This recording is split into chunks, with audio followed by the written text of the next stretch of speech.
Hello friends, welcome to educational insight. दोस्तों, mission Prerna की e पाठशाला फेज़ 5, जिसके अंतर्गत मोहल्ला पाठशाला कैसे चलाना है, यानी हेड टीचर, ग्राम प्रधान और विद्यालय प्रबंध समिति के सहयोग से, साथ ही साथ विद्यालय में जो समस्त शिक्षक हैं उनके बीच में बेहतर समन्वय कर एक संगठित टीम के माध्यम से कैसे मोहल्ला पाठशाला को चलाना है, फेज़ 5 में दोस्तों सारी बातें दी गई हैं।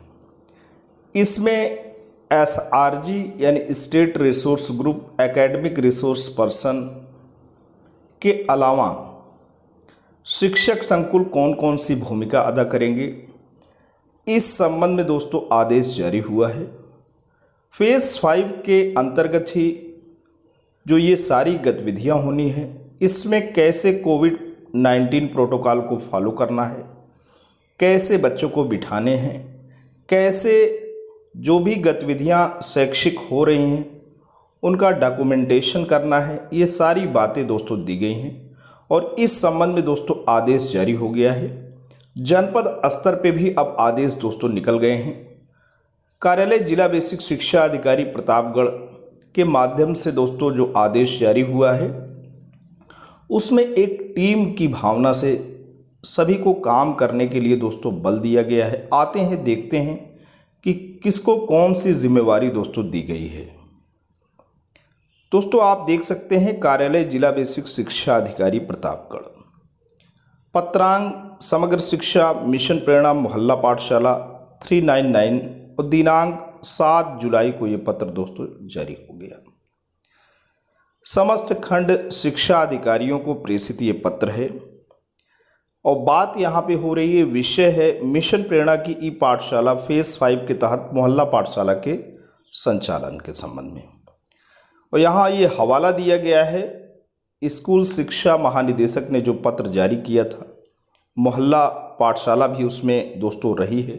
तमाम बातें हैं, वो पत्र एक बड़ा पत्र है और ये पत्र 3 जुलाई 2021 को निर्गत हुआ था राज्य परियोजना कार्यालय से। उसी का संदर्भ ग्रहण करने का कष्ट करें जो मिशन प्रेरणा की ई पाठशाला 5 के क्रियान्वयन के संबंध में है। इस संबंध में सूच्य है कि संदर्भित पत्र में मोहल्ला पाठशाला को मूर्त रूप में परिणत करने हेतु अधो हस्ताक्षरी को निर्देशित किया गया है। मोहल्ला कक्षाओं के प्रभावी संचालन हेतु निर्देश निम्नवत हैं। अब दोस्तों, ये जो निर्देश हैं वो उत्तर प्रदेश में समस्त परिषदीय विद्यालय जितने भी वर्क कर रहे हैं वहाँ के हेड टीचर और समस्त शिक्षकों और ARP SRG डाइट मेंटर सभी के लिए सामान्य है, यानी ये कॉमन है, सभी के लिए ये एप्लीकेबल है। यहाँ पे जो बात हो रही है वो ये है कि प्रधानाध्यापक द्वारा ग्राम प्रधान, विद्यालय प्रबंध समिति के सदस्यों एवं अभिभावकों से अपेक्षित सहयोग प्राप्त करते हुए हेडमास्टर यहाँ पे स्कूल का लीडर है, उसे कम्युनिटी को इन्वॉल्व करना है, कम्युनिटी का पार्टिसिपेशन इंश्योर करना है। तो सबसे बड़ी शुरुआत विद्यालय में जो हमारे खाते हैं, विद्यालय प्रबंध समिति खाता और मिड डे मील का अकाउंट जो कि ग्राम प्रधान के साथ संयुक्त होता है, हमें सहयोग की शुरुआत यहीं से करनी है। विद्यालय प्रबंध समिति के जो सदस्य हैं, जो वॉलंटियर हैं, उन्हें कॉन्फिडेंस में लेना है और हमारे जो ग्राम प्रधान जो कि पूरे के पूरे गांव के मुखिया हैं, बिना उनके सहयोग से आप कोई भी मोहल्ला पाठशाला संचालित करने की स्थिति में दोस्तों नहीं होंगे। तो सबसे बड़ी बात यह है कि ग्राम प्रधान, विद्यालय प्रबंध समिति के सदस्यों और अभिभावक, क्योंकि बच्चे उन्हीं के हैं और उनका सहयोग सबसे ज़्यादा अपेक्षित है। तो हेडमास्टर को यहाँ पे लीड रोल प्ले करना होगा।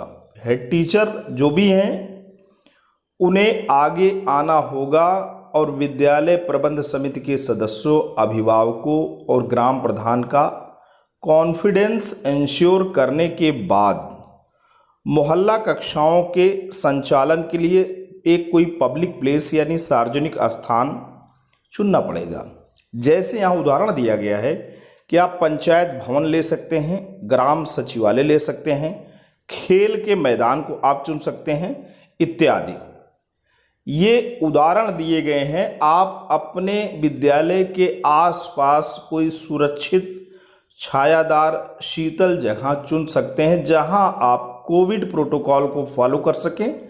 लेकिन आपको ध्यान यही रखना है, जो भी स्थान चुने वहां ग्राम प्रधान, बच्चों के अभिभावक और प्रबंध समिति के सदस्यों की आपसी सहमति और तालमेल होना बहुत ही ज़रूरी है। दूसरी बात, मोहल्ला कक्षाओं के संचालन के समय बच्चों को दूर दूर बैठाकर पठन पाठन कराया जाए तथा राज्य स्तर से प्रेषित शैक्षणिक सामग्री बच्चों, अभिभावकों एवं प्रेरणा साथी के साथ साझा किया जाए। सबसे बड़ी बात यह है कि बच्चों के स्वास्थ्य को दृष्टिगत रखते हुए एक दूरी होनी चाहिए।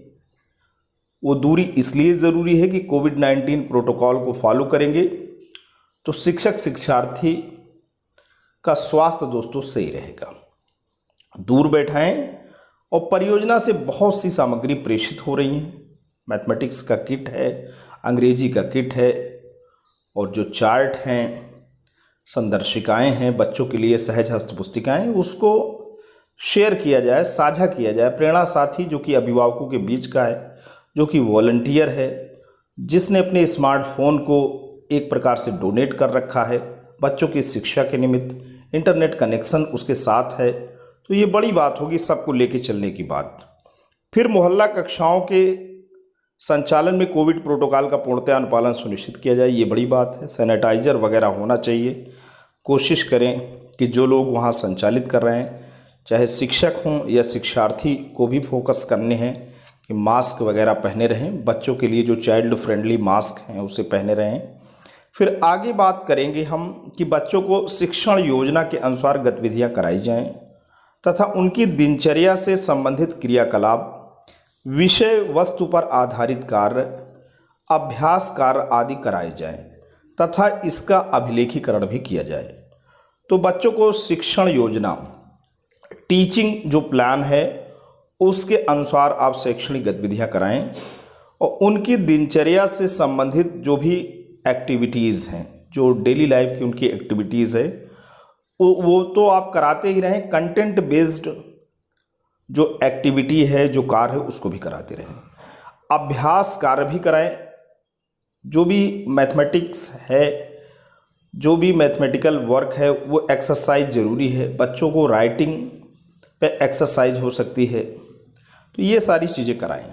और जो चीज़ें आप करा रहे हैं, ज़रूरी है कि आप उसका रिकॉर्ड रखें, क्योंकि इसको आपको शिक्षक संकुल, ARP, SRG वगैरह को या जिला स्तर की टीम को देना होता है। फिर आगे विद्यालय के सभी शिक्षकों द्वारा गांव में शिक्षण कार्य के पश्चात विद्यालय आकर प्रतिदिन के कार्यों, प्रक्रिया, समस्याओं पर चर्चा करके अगले दिन के लिए कार्य योजना बनाई जाए। स्कूल आपका मोहल्ला चल गया, पर डे कुछ ना कुछ नया होगा, पर डे कुछ आपको सीखने को मिलेगा, कुछ समस्याएं आएंगी। विद्यालय में आकर के हेड टीचर की अध्यक्षता में जो सीखने को मिला उसे न केवल शेयर करेंगे बल्कि समस्याओं पर भी आप चर्चा करेंगे और एक जो प्रभावी जो स्टेप है, आप प्रबंध समिति के सदस्यों और ग्राम प्रधान को सूचित करके लेंगे। अगर समस्याएं आ रही हैं तो उसका निस्तारण भी जरूरी है। आगे चलते हैं। तो दोस्तों, ये मिशन प्रेरणा का जो ई पाठशाला का फेज़ 5 है, उसी के संबंध में दोस्तों यहाँ पे बातें हो रही हैं और आगे दोस्तों बात करेंगे। आगे दोस्तों बात ये हो रही है कि विभाग द्वारा उपलब्ध कराई गई ई लर्निंग सामग्री, पोस्टर्स एवं दूरदर्शन पर प्रसारित शैक्षणिक सामग्री तथा वीडियो के साथ साथ बच्चों की पाठ्य पुस्तकों एवं कार्य पुस्तिकाओं को शिक्षण कार्य में सम्मिलित किया जाए। दोस्तों, हर सप्ताहवार ई लर्निंग सामग्री बच्चों तक आ रही है। जो पोस्टर्स हैं बच्चों के सीखने के लिए प्रिंट रिच मटेरियल, वो भी हैं। इसके अलावा दूरदर्शन पर प्रसारित शैक्षणिक सामग्री के अलावा दीक्षा पोर्टल पे तमाम वीडियोज़ हैं। उसके साथ साथ बच्चों की जो पाठ्य पुस्तकें हैं, जो राष्ट्रीयकृत पुस्तकें हैं और कार्य पुस्तिकाएँ, जैसे रीडिंग कैपेसिटी के लिए सहज पुस्तिकाएँ हैं, उसको भी आप शामिल करें। जिन अभिभावकों द्वारा बच्चों को मोहल्ला कक्षाओं में नहीं भेजा जा रहा है अथवा उन्हें अनियमित रूप से भेजा जा रहा है, ऐसे परिवारों को चिन्हित किया जाए तथा होम विजिट्स के माध्यम से उनकी काउंसलिंग करते हुए मोहल्ला कक्षाओं में बच्चों की प्रतिभागिता सुनिश्चित कराई जाए।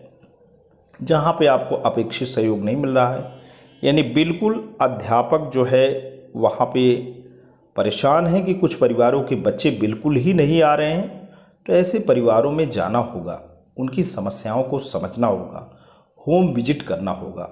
हेड टीचर अपने सारे शिक्षक शिक्षिका भाई बहनों को लेके जाएगा, वो वहाँ काउंसलिंग करेगा। अगर वाकई उनको कोई समस्या है तो उस समस्या पे आपका जो स्वस्थ दृष्टिकोण होना चाहिए उस पर आप मंत्रणा करिए और उन्हें समझाइए और बच्चों को वहाँ पे लेके आना होगा। अस्तु आपको निर्देशित किया जाता है कि अपने अपने ब्लॉक में उपरोक्त निर्देशों के अनुरूप मोहल्ला पाठशाला को संचालित कराने हेतु समस्त प्रधानाध्यापक प्रभारी प्रधानाध्यापक को आदेशित करना सुनिश्चित करें। दोस्तों, एक खंड शिक्षा अधिकारियों को आदेश जारी हो गया है माननीय जिला बेसिक शिक्षा अधिकारी प्रतापगढ़ श्री अशोक कुमार सिंह के द्वारा, और ये प्रतिलिपि दोस्तों आवश्यक कार्रवाई हेतु प्रेषित भी हुई है। महानिदेशक स्कूल शिक्षा एवं राज्य परियोजना निदेशक समग्र शिक्षा लखनऊ को, जिलाधिकारी महोदय प्रतापगढ़ को, मुख्य विकास अधिकारी महोदय प्रतापगढ़ को, उप शिक्षा निदेशक प्राचार्य जिला शिक्षा एवं प्रशिक्षण संस्थान प्रतापगढ़ को, समस्त एसआरजी, देखिए यहाँ पे दोस्तों राज्य संदर्भदाता जो समूह है एसआरजी हैं, उनको बड़ा काम दिया गया है क्योंकि वो विद्यालय जनपद और राज्य स्तर पे जो नवाचारी बातें हैं, जो इनोवेटिव प्रैक्टिसेस है उसके वाहक हैं। तो उन्हें विद्यालय जनपद और राज्य तीनों लेवल पे दोस्तों जुड़ना होता है और ये जो नई कवायद है बिना उनके सूत्रधार के संभव नहीं है। तो यहाँ पे बात किया गया है कि समस्त एसआरजी जनपद प्रतापगढ़ को इस निर्देश के साथ प्रेषित कि समस्त एआरपी के साथ ब्लॉकवार समन्वय स्थापित कर समस्त विकास खंड के परिषदीय विद्यालयों में मोहल्ला पाठशाला को संचालित कराने की कार्ययोजना विकसित करें।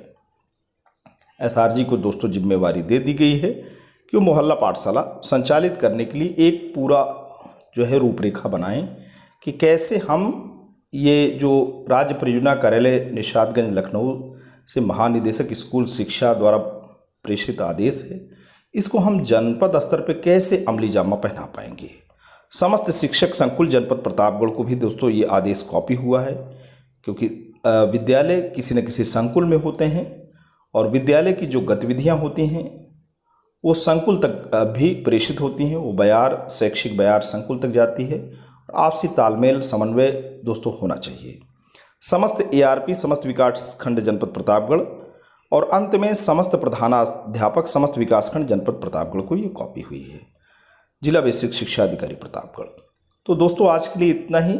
आपको मोहल्ला पाठशाला के संबंध में न केवल स्कूल शिक्षा महानिदेशक बल्कि जनपद स्तर पे जो सक्षम अधिकारी हैं माननीय जिला बेसिक शिक्षा अधिकारी प्रतापगढ़ के आदेश के आलोक में सारी की सारी बातें दोस्तों समझाई गई। आपको ये वीडियो कैसा लगा? यदि अच्छा लगा हो तो प्लीज़ आप इसे लाइक करना, चैनल पे कमेंट करना, लेकिन अगर आप पहली बार विजिट कर रहे हैं तो प्लीज़ दोस्तों आप इसे सब्सक्राइब करें। ऐसे ही शैक्षिक वीडियोज़ आप तक जाते रहेंगे। Thanks for watching and listening. This is Ajay Prakash Dubey signing off.